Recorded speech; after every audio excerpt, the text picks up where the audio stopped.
This is the tutorial from Sunny Mountain Patterns for the bamboo sleeveless top. This is what it looks like from the front, and that's what it looks like from the back.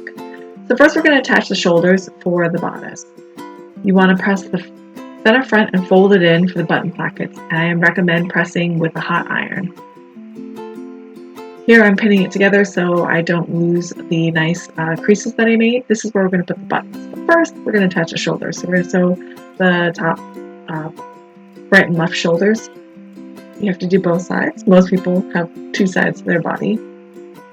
So again, forward and back. Okay, and I didn't even say it yet. Forward and backwards, sew to tack it down. And then we're going to attach the facing shoulders. We have to do both of these first before we attach the facing. So do both sides. Oh, I did do the second side for this video. So I'm forward and backward sewing to attach it. And then we're going to attach the bodice facing. So here it's curved, so I'm using the pins to be perpendicular, and I'm opening up the seam on both of the shoulders. Make sure that the shoulder seams and the center lines match, as well as ends. So that'd be the ends where you fold it over. So you have to unfold the button placket folds with just the extension, and then sew the whole thing, and then re-fold it back and sew it together. So when we're sewing, I'm making sure that the seam allowance is folded open. This makes it fit easier when it's being worn. Please take out the pins as you sew. I do perpendicular because for this case it's on a curve, so it keeps all the fabric together. You don't have to do that, it's just I find it more accurate. So you also have to do the arm holes for both sides. I just did the neck hole. So these are the arm holes. You can see here I did not make the seam allowance flat, so it's going to look a little funny. You do the other side as well, please. And then we're going to clip the curves before we invert it. So this clipping the curves helps the seam allowance sit better, and so that the fabric doesn't bunch up. Just make sure you don't cut the thread. You will be super grumpy if you do that. If you do, just sew over that area, forward and back, sew to tack it down. So here's where the magic happens.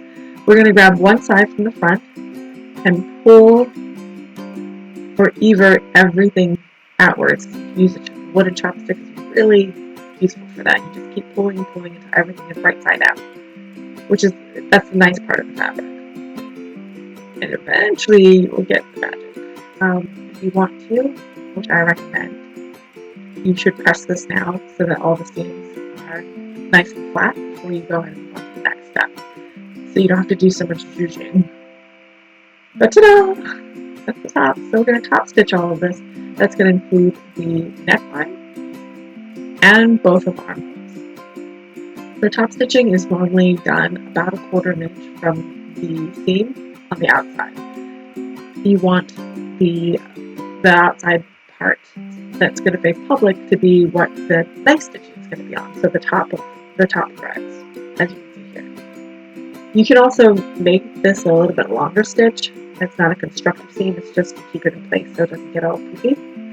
So here I'm moving on to doing the armhole top stitching. This just so it doesn't get poofy when you wear it or after you wash it. Speaking of wash, please pre-shrink all of your fabric in hot water in the washing machine. Just throw it in hot water cycle. And then dry as you normally would dry your clothes. I hang dry, but you can certainly put it in the dryer. So now we're going to put the side seam down. I flipped up the facing. I'm going to sew all of it down so that it has a nice clean finish when you flip it down and the underarm's not going to poke anybody. So now we're going to hem the bottom. It's pretty fast. You, of course, after you hem the bottom, can go ahead and fold in the button folds and top stitch that as well. But I did not do that here. It's much faster just to leave it. You can finish the seams.